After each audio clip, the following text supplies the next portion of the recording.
하나님 말씀 봅니다. 신약성경 히브리서 9장 11절에서 22절 말씀까지입니다.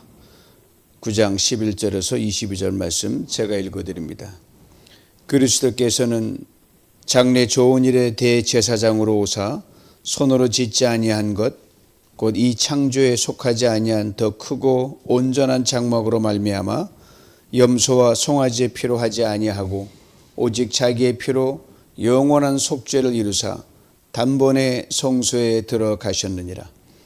염소와 황소의 피와 및 암송아지의 죄를 부정한 자에게 뿌려 그 육체를 정결하게 하여 거룩하게 하거든 하물며 영원하신 성령으로 말미암아 흠없는 자기를 하나님께 드린 그리스도의 피가 어찌 너 양심을 죽은 행실에서 깨끗하게 하고 살아계신 하나님을 섬기게 하지 못하겠느냐. 이로 말미암아 그는 새 언약의 중보자시니 이는 첫 언약 때 범한 죄에서 속량하려고 죽으사 부르심을 입은 자로 하여금 영원한 기업의 약속을 얻게 하려 하심이라. 유언은 유언한 자가 죽어야 되나니 유언은 그 사람이 죽은 후에야 유효한즉 유언한 자가 살아있는 동안에는 효력이 없느니라. 이러므로 첫 언약도 피 없이 세운 것이 아니니 모세가 율법대로 모든 계명을 온 백성에게 말한 후에 송아지와 염소의 피 및 물과 붉은 양털과 우슬초를 취하여 그 두루마리와 온 백성에게 뿌리며 이르되 이는 하나님이 너희에게 명하신 언약의 피라 하고 또한 이와 같이 피를 장막과 섬기는 일에 쓰는 모든 그릇에 뿌렸느니라. 율법을 따라 거의 모든 물건이 피로써 정결하게 되나니 피 흘림이 없은즉 사함이 없느니라. 아멘. 참 속죄의 피, 이 제목으로 오늘 말씀을 가지고 함께 은혜를 나누기를 원합니다. 일본에 나온 복음주의 신학자여 목사님이셨던 우찌무라 간조가 그의 매일 묵상집에서 예수 그리스도에 이렇게 고백한 대목이 있습니다. 만약 그리스도가 세상에 오지 않았더라면 어떠했을까?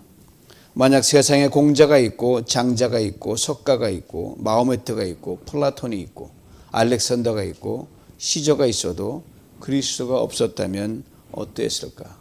비교도 안 되지만 걸출한 인물들과 비교해서 이렇게 글을 썼습니다. 그러면서 이렇게 결론을 내립니다. 그러나 죄를 용서받은 일에 감사, 하나님의 아들이 될 수 있었던 기쁨, 자기는 죽고 하나님 앞에서 살아가는 기쁨, 부활에 대한 소망, 영생의 약속, 이것들이야말로 예수 때문에 내가 받을 수 있었던 하늘의 선물이다. 그 어떤 것도 이런 선물을 줄 이가 예수밖에 없기 때문에 그를 이렇게 찬양했습니다.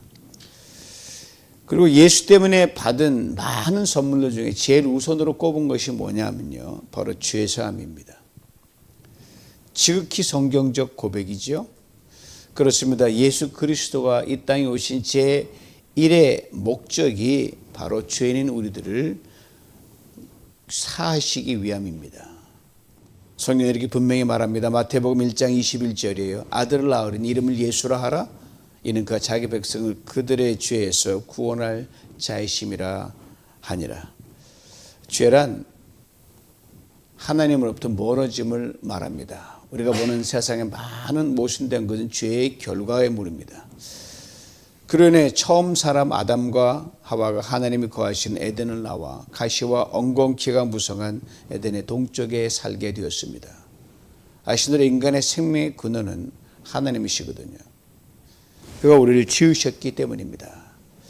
그러면 하나님을 떠난 인간의 육신의 생명의 시간이 다하면 소위 말하는 죽음을 맞이합니다. 우리보다 먼저 이 땅에 태어나 살다간 수많은 많은 사람들은 예외 없이 다 죽었습니다. 우리도 죽게 될 것이요, 우리 이후에 이 땅에 태어난 모든 사람들도 마찬가지입니다. 이른의 죽음은 인간의 최대의 적이었습니다. 우리가 넘지 못할 마지막 한계였습니다. 다른 한계도 많지만 그건 도저히 불가능했습니다.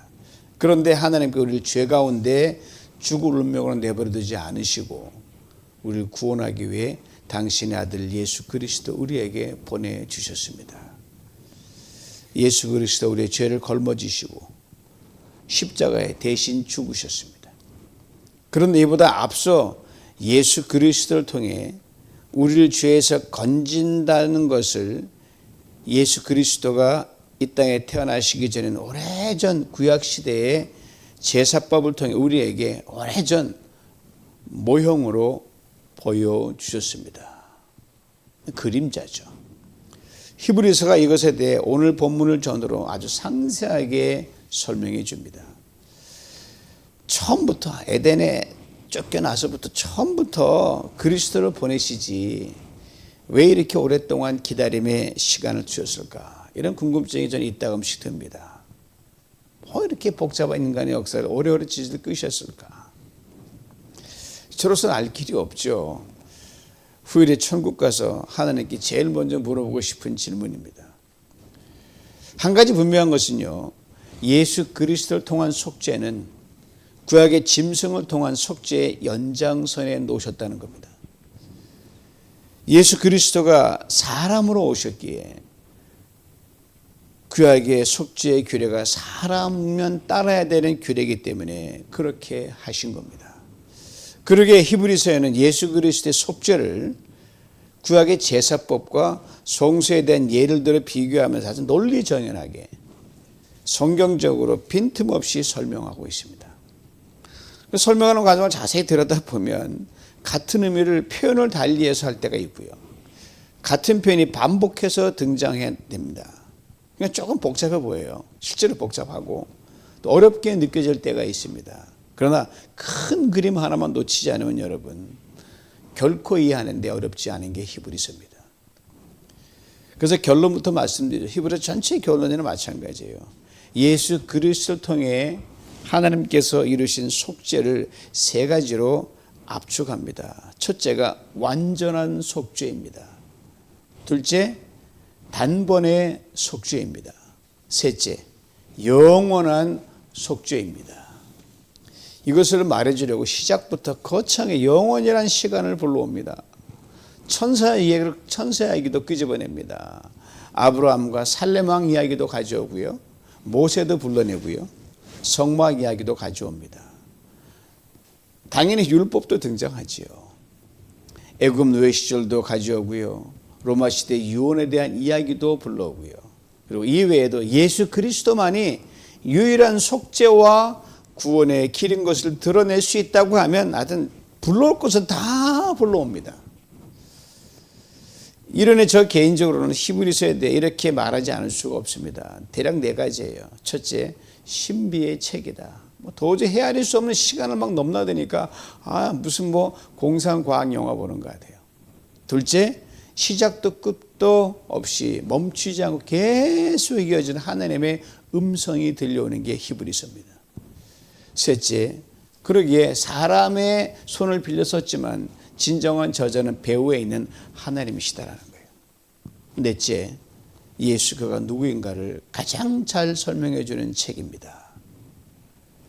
히브리서가 없었다면 어떻게 됐을까? 오늘 보면 11절에 예수 그리스도의 속죄를 설명하기 위해서 히브리서 저자가 먼저 장막, 즉 성막에 관한 이야기를 가져옵니다. 장막과 성막 같은 의미입니다. 또 성소라는 표현도 나오는데 장막을 의미할 때도 있고요. 장막 안에 두 개의 공간, 즉 성소와 지성소를 의미할 때 사용하기도 합니다. 문맥을 보면 무엇인지 금방 알 수 있어요. 11절 말씀 봅니다. 그리스도께서는 장래 좋은 일의 대제사장으로 오사 손으로 짓지 아니한 것 곧 이 창조에 속하지 아니한 더 크고 온전한 장막으로 말미암아. 그리스도 인간의 규례를 따라왔으니까 당연히 대제사장으로 오신 분입니다. 이를 위해 구약시대 대제사장이 뭘 했나를 알아볼 필요가 있는데 그 연장선에 주님이 그 역할을 하셨으니까요. 이보다 앞서 성막 구조에 대한 기본 이해가 필요합니다. 성막 간단한 천막이에요. 그 나중에 솔로몬 성전이 됐지만 성막은 입구가 있어요. 입구를 들어가면 뜰이 나옵니다. 이 뜰을 지나면 첫 번째 공간에 나옵니다. 여러분이 집에 문 열고 들어가면 그 첫 번째 나오는 공간이 그걸 뜰이라고 생각하시면 되고요. 그 다음 좀 더 가면 여러분 안방 있잖아요. 건넌방. 그래서 첫 번째 공간이 뭐냐면은 성소라고 그럽니다. 히브리서 9장은 이것을 첫 번째 장막이라고 그렇게 적어놨어요. 같은 말입니다. 그 성소를 지나면 휘장의 그 앞공간과 뒷공간에 가려있는데 그 휘장을 통해 들어가면 가장 안쪽에, 즉 안방이라고 생각하시면 돼요. 이는 공간이 있는데 그 지성소라 그럽니다. Holy of Holies, 가장 거룩한 곳. 거기 하나님이 계신 임재의 상징이라고 해놨죠. 히브리서 9장은 이걸 둘째 장막이라고 그렇게 적어놨어요. 같은 말이에요. 벌이 제일 안쪽에 있는 지성소. 그 둘째 장막에 대제사장이 1년에 2번 들어갑니다. 먼저는 자기의 죄를 위해서, 다음은 백성의 죄를 위해 2번 들어갑니다. 이렇게 구약의 제사장이 들어가는 성막은 사람이 지은 것이거든요. 하나님 명령하셨지만, 이에 반하여 예수 그리스도가 들어가는 성막은 손으로 짓지 않은 것입니다. 그래서 오늘 본문은 이 창조에 속하지 않는 것이라고 해서요. 피조물색에 속하지 않으니까 우리처럼 사람이 되셨지만 우리를 초월하신 하나님이신 예수 그리스도가 대제사장이니 거기 들어갈 필요가 없는 거죠. 분명 구약의 이스라엘 백성의 성막을 지으라 하셨어요. 그 치수와 방법까지 다 하나님이 일러주셨어요. 그 작은 장막에 너 이걸 보면 내가 그 속에 있다라는 상징으로 보이셨어요. 그러니까 장막은 곧 예수님을 의미합니다. 그러나 손으로 지은 인간 장막을 초월하시기에 오늘 본문은 대제사장이신 예수 그리스도께서 들어가신 장막을 이렇게 분명하게 설명합니다.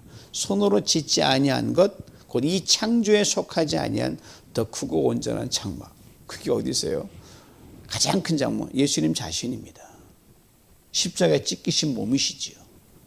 하늘에서 내려오셨기에 그가 들어간 장막은 손으로 짓지 않은 겁니다. 이 창조에 속하지 아니했다고 했습니다.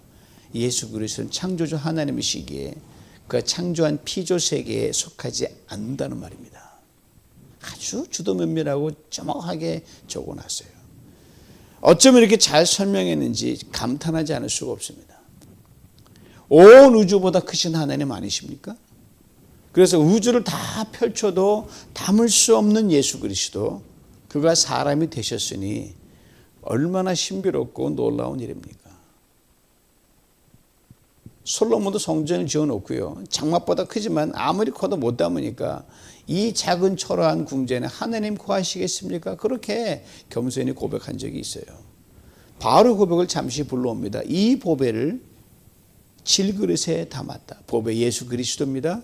그러니까 바울이 예수를 그의 보잘것없는 이 질그릇 같은 육신에 담고 있다는 말이에요. 우주를 펼쳐도 담을 수 없는 예수 그리스도를 작고 못생긴 바울이 담는다? 말이 안 되죠. 그러나 예수님께는 말이 됩니다. 그가 바울을 사랑하시기에 바울 안에 들어가 거하신 것이기 때문입니다. 그가 여러분과 저도 사랑하시기에 우리 안에 들어와 계십니다. 우리의 죄를 사하시고 우리의 죽을 육신을 다시 살리기 위해 우리를 품고 십자가를 지셨습니다. 이 사랑 무엇에 비할 수 있습니까? 이제 12절을 봅니다. 염소와 송아지의 피로 하지 아니하고 오직 자기의 피로 영원한 속죄를 이루사 단번에 성소에 들어가셨느니라. 즉 짐승의 피와 예수 그리스도의 피가 나란히 놓여 있습니다. 짐승의 피는 구약시대의 대제사장이 속죄를 위해 사용하는 피입니다. 해마다 이 피의 제사를 드렸어요. 한 번은 제사장 자신을 위해, 다른 한 번은 백성의 죄를 위해. 그러나 예수 그리스도의 피는 이와는 전혀 달랐어요. 굳이 그냥 비교해서 놓은 거예요. 짐승의 피는 해마다 흘려야 했지만 예수 그리스도의 피는 딱 한 번이면 됐습니다. 그러기에 예수 그리스도의 피의 속죄에 우리가 꼭 기억해야 될 중요한 단어가 하나 있습니다. 바로 단번에란 단어입니다. 한 방에 끝낸다는 말이거든요. 예수님이 한 방에 끝내신 거예요. 단번에란 말, once and for all입니다. 즉 한 번에 모든 사람을 위해 속죄를 이루셨다는 말입니다. 다른 성경에도 이것을 증거합니다. 두 곳만 살펴봅니다. 먼저는 베드로전서 3장 18절이에요. 그리스도께서 단번에 죄를 위하여 죽으사 의인으로서 불의한 자를 대신하셨으니 이는 우리를 하나님 앞으로 인도하려 하심이라. 로마서 6장 10절이에요. 그가 죽으심은 죄에 대하여 단번에 죽으시며 그가 살아계심은 하나님께 대하여 살아계심이라. 늘 살아계시니까. 11절 앞부분을 불러옵니다. 그리스도께서는 장래 좋은 일의 대제사장으로 오사. 좋은 일, 하나님은 늘 선하시니까 바로 예수 그리스도께 오셔서 인간의 모든 죄를 사하기 위해 단번에 흘리신 것을 장래 좋은 일로 그렇게 이야기합니다. 짐승을 죽여 그 피로 해마다 인간의 죄를 속하는 제사를 드렸던 모세가 이 한 방에 속죄하는 예수 그리스도의 능력의 피를 진정 알았을까요? 몰랐습니다. 어렴풋이는 알았을까? 뛰어난 모세니까. 아브라함은 더 몰랐겠죠. 그러나 하나님은 영원 전부터 이 예수의 피를 준비하셨습니다. 가장 안타까운 것은요, 예수 그리스도께서 이 피의 속죄를 이 땅에 사람으로 오셨을 때 가장 가까이 오신 거 아닙니까? 가장 확실하게 증거로 보여준 거 아닙니까? 근데 그 대제사장들, 서기관들, 종교 지도자들, 바리새인들도 몰랐다는 사실입니다. 이 멍청하면요, 바로 앞에서도 구별이 안 돼요. 심지어 제자들도 예수 그리스도께 십자가를 치시고 죽으신 것을 보고도 몰랐어요. 다 도망갔으니까요. 이들은 짐승의 피의 제사를 드리며 누렸던 솔로몬과 다윗의 영화에만 관심이 가 있었습니다. 그러나 하나님은 하고자 하신 일을 행하셨습니다. 무지하게 이를 데 없는 그들과 우리들을 위해 십자가에 자기 아들 예수 그리스도를 피의 제물로 삼아 죽게 하심으로 우리의 과거, 오늘, 미래 모든 죄를 다 한 번에 단번에 속죄하셨습니다. 십자가에 친히 제물 되시고 손으로 짓지 아니한 영원한 완전한 장막이신 그가 그 장막은 아예 그 장막은 무너지니까 스스로 무너지신 거예요. 봐라, 이건 아무 쓸데없는 거다. 본인이 보여주셨어요. 몸으로. 그렇게 단번에 피 흘리심으로 우리를 속죄하셨습니다. 속죄 효력이 영원하기에 영원한 속죄였습니다. 1년 효력밖에 안 되는 짐승의 피처럼 불완전하거나 불충분하지 않기에 완전한 속죄였습니다. 이 영원하고 완전한 속죄를 단번에 이루신 분이 누구십니까? 하나님이십니다. 그의 아들 예수 그리스도십니다. 내가 죽고 나를 살리는 분은요, 예수 그리스도 우리 주님밖에 없습니다. 여러분, 저 그러면 죽으면 여러분이 못 살려요. 그걸 끝이에요. 하나님은 하십니다. 하나님의 작품이죠. 그렇게 외람되지만 예수 그리스도의 이 속죄를 장래 좋은 일이다, 그렇게 히브리서에서 적어놨는데 조금 인색한 설명이라고 생각해요. 어떻게 그거밖에 안 됩니까? 이렇게 적어야 격에 맞는다고 저는 생각합니다. 장래 최고 최선의 일. 여전히 13절 14절에서 짐승의 피와 예수 그리스도의 피를 다시금 비교하며 예수 그리스도의 단번에 영원한 완전한 속죄를 수사학적 질문으로 이렇게 던집니다. 요약하면 이런 말이에요. 짐승의 피를 뿌려 육체를 깨끗게 할 수 있거든. 그렇게 깨끗했으니까요. 영원하고 흠없이 신 예수 그리스도의 피가 어찌 몸은 물론 양심까지 깨끗게 하지 못할 수 있겠습니까? 이 말이에요. 사실 짐승의 피와 예수 그리스도의 피를 어떻게 나란히 놓고 비교할 수 있습니까? 말로는 피의 속죄라는 표현을 사용하고 있지만 곰곰이 생각하면 말이 안 되는 비교를 늘어놓고 있어요. 예수 그의 영원성, 그의 유일성, 예수 그의 속죄의 능력을 일깨워주기 위해 모형과 그림자에 불과한 구약의 제사를 가져와 설명하고 있지만 여러분, 짐승의 피와 우리 일반 여러분 미물인 짐승의 피, 여러분 피를 비교하면 그 자존심상 허락하겠어요? 말도 안 돼. 내가 어떻게 짐승 같아? 말이 안 되잖아요. 그렇게 길길이 뛸 거 아니에요. 근데 하나님이신 예수 그리스도의 피를 짐승의 피에 비교하면서까지 낮아지신 예수 그리스도. 그는 진짜 우리의 주님이심을 인정하지 않을 수 없습니다. 형편없는 대상과 비교되어 본 적이 있으십니까? 혹 누군가 그랬더라면 우리는 밤잠을 설쳤을 것입니다. 자존심 상했다고, 이런 푸대접 받았다고, 이런 무시당했다고 밤새 끙끙 앓았을 것입니다. 형편없는 대상과 뒤섞이면서 그렇게 망가져보고 떼묻고 무너져 본 적이 있으십니까? 홈리스 사역, 양로원 사역, 낙후된 선교지 사역, 놀싱홈 사역, 호스피스 사역 등을 통해 상대적으로 남다른 긍휼과 위로 사역을 해보신 분들이라 할지라도 그들과 같아질 수가 없잖아요. 그런데 예수 그리스도는 그리하셨단 말입니다. 이에 대해 이사야 53장 12절 말씀 하나만 잠시 불러옵니다. 이는 그가 자기 영혼을 버려 사망에 이르게 하며 범죄자 중 하나로 헤아림을 받았음이니라. 범죄자를 긍휼히 여기신 것이 아닙니다. 아예 범죄자가 되셨고요, 범죄자의 죽음을 당하셨단 말입니다. 이분이 예수 그리스도십니다. 이 예수의 피로 우리가 하나님과 사귐이 있게 되었습니다.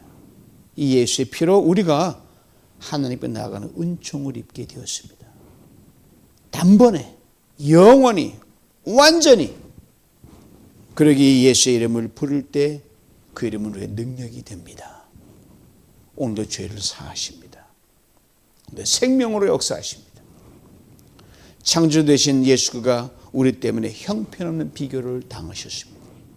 손으로 지은 성막에 비교당했습니다. 짐승의 피에 비교당했습니다. 율법에 비교당했습니다. 왜요? 우리를 구하시려고. 그렇게 때묻고 더러워지시고 망가지시고 범죄자 중 하나가 되어 십자가에 죽으셨습니다. 그러나 그 우리를 지으신 창조자 하나님이시기에 다시 사셨습니다. 이 말씀 묵상하는데 어제 눈물이 막 흐르는 거예요. 설명할 수 없지만 너무너무 감격으로 다가오는 거예요. 무조건 밖으로 나갔어요. 한참을 걷다가 돌아왔습니다. 우리가 이 예수를 믿은 것입니다. 우리가 예수로 인해 죄사함을 받았습니다. 고로 사랑하는 성도 여러분, 이젠 그 누구도 정죄하지도 미워하지도 차별하지도 무시하지도 멸시하지도 우습게 여기지 말아야 할 줄 압니다. 이것이 예수 그리스도의 피에 뿌림을 당한 자의 마땅한 삶의 모습이기 때문입니다. 이제 오늘 본문 15절은 예수 그리스도께서 피를 흘리심으로 우리에게 주어진 선물에 대해 이렇게 설명합니다. 이로 말미암아 그는 새 언약의 중보자시니 이는 첫 언약 때에 범한 죄에서 속량하려고 죽으사 부르심을 입은 자로 하여금 영원한 기업의 약속을 얻게 하려 하심이라. 이로 말미암아라고 했습니다. 흠없는 예수 그리스도의 피로 인간을 단번에 영원히 완전히 속죄하게 되었으므로 이 말이에요. 베스트 뉴스죠. 새 언약의 중보자라고 했습니다. 예수 그리스도께서 하나님과 사람 사이 유일한 새 언약의 중보자가 되었다는 말이죠. 그 율법이 전에 있었는데 이게 율법이 우리를 연결하지 못하고 계속 우리만 흉보는 거예요. 하나님 이놈들 이거 했어야 하고. 그러니까 우리가 그냥 피곤해서 못 살아요. 주님이 딱 하셔서 무슨 소리냐 다 덮어버리신 거예요. 율법의 요구를 다 이루셨기에 그의 피를 의지하여 하나님께 나아갈 수 있게 된 것입니다. 이에 대해 보다 앞선 히브리서 4장 15절 16절 이렇게 증거하지 않습니까? 우리에게 있는 대제사장은 우리의 연약함을 동정하지 못할 리가 아니요 모든 일에 우리와 똑같이 시험을 받으신 이로되 죄는 없으시니라. 그러므로 우리는 긍휼하심을 받고 때를 따라 돕는 은혜를 얻기 위하여 은혜의 보좌 앞에 담대히 나아갈 것이니라. 파워풀한 말씀이죠. 이것을 앞에서 언급한 15절 이렇게 정리합니다. 우리가 영원한 기업의 약속은 얻었다. 이 말씀 하나만 가지고 여러분 모든 걸 다 이겨낼 수 있습니다. 하느님 아들과 딸에 대해 하나님이 기업을 물려받게 되었단 말이죠. 하나님이 우리의 사장님이요 회장님이십니다. 당연히 알았다는 우리들은 그 기업을 다 물려받는 거죠. 그리고 여러분, 그렇죠. 이미 갑부입니다. 손에 지지 없다고 해서 여러분 가난한 거 아니에요. 슈퍼 리치입니다. 이를 예수 그가 십자가에 죽으셨습니다. 그로 이제 우리 입술에서 여러분, 아유 가난해, 나 못났어, 나 백도 없고 줄도 없어, 그런 말 여러분 하시면 안 돼요. 이제 잠시 오늘 본문 마지막 단락으로 관심을 돌려봅니다. 18절 21절이에요. 이러므로 첫 언약도 피 없이 세운 것이 아니니 모세가 율법대로 모든 계명을 온 백성에게 말한 후에 송아지와 염소의 피 및 물과 붉은 양털과 우슬초를 취하여 그 두루마리와 온 백성에게 뿌리며 이르되 이는 하나님은 너에게 명하신 언약의 피라 하고 또 이와 같이 피를 장막과 섬기는 일에 쓰는 모든 그릇에 뿌렸느니라. 율법을 따라 거의 모든 물건이 피로서 정결하게 되나니 피 흘림이 없은즉 사함이 없느니라. 구약시대 짐승의 피를 통해 속죄 제사를 드리는 세 가지 절차를 여기 담고 있습니다. 대략 세 단계예요. 먼저 이 짐승의 피가 너를 속죄한다 계명을 다 선포하는 거예요. 그리고 선포된 계명은 기록합니다. 그리고 피를 뿌립니다. 그럼 죄가 사해지는 거예요. 예수 그리스도의 피도 동일한 절차를 밟습니다. 선포, 내가 내 아들 예수를 보낸다. 기록해놨잖아요. 이 성경 말씀에 어디를 봐도 예수가 담겨 있거든요. 보혈이 담겨 있는 거예요. 그리고 피를 뿌렸잖아요. 예수님 그가 십자가에 실제로 달려 돌아가셔서 피를 뿌리셨습니다. 이 예수님 십자가 달려 피를 흘리실 때 주님의 십자가에 왜 이런 글귀가 적혀 있었습니다. 유대인의 왕. 이 예수를 십자가 못 박은 사람들이 알고 그런지 모르지만 세 개의 언어로 적어놨어요. 이 유대인의 왕을 라틴어로 적어놨고요, 그리스어로 적어놨고요, 히브리어로 적어놨어요. 당시 세계를 통트는 통용어 언어들입니다. 우연도 이런 우연이 없습니다. 예수 그가 온 세상의 죄를 속하기 위해 피를 흘리신 것이라는 이 사실을 예수 그리스도 처참하게 십자가에 못 박았던 죄인들의 손에 의해 하나님께서 온 천하에 틀어내신 것입니다. 세상에 악이 많다 그러잖아요. 종말이다 뭐다 그렇게 너무 쉽게 말하지 마십시오. 그걸 통해서 하나님의 의만이 그리스도의 속죄와 은총만이 확실하게 드러날 것이기 때문입니다. 우리의 죄악 중에도 우리를 이처럼 사랑하신 증거가 바로 예수 그리스도의 피입니다. 그 피가 2000년이 흘러도 마르지 않고 용서의 샘물, 사랑의 샘물, 생명의 샘물에 우리를 지금도 적시고 있습니다. 왜요? 예수가 부활하셔서 오늘이나 어제나 영원토록 살아계시기 때문입니다.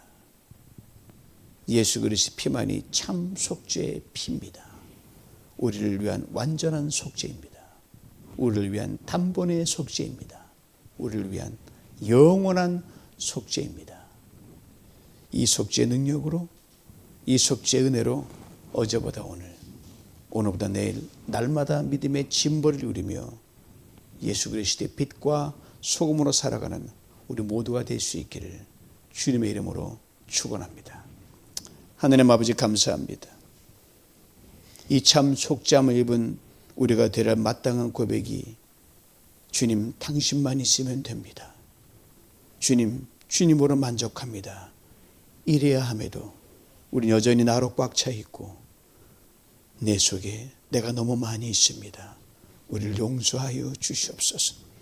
이 속죄의 능력과 은혜를 다시금 오늘 다시 끌어올려 새롭게 묵상하고 새롭게 덧입고 그리스도의 은혜를 덧입은 그 우리 가운데서 우리의 죄와 허물을 다 덮은 주님 앞에 감사함으로 은혜 보좌 앞에 당당히 나가 구할 것을 구하여 얻고 행할 것을 행하여 살아가는 신실한 믿음의 사람 될 수 있도록 우리를 축복하여 주시옵소서. 예수님의 이름으로 기도하옵나이다. 아멘.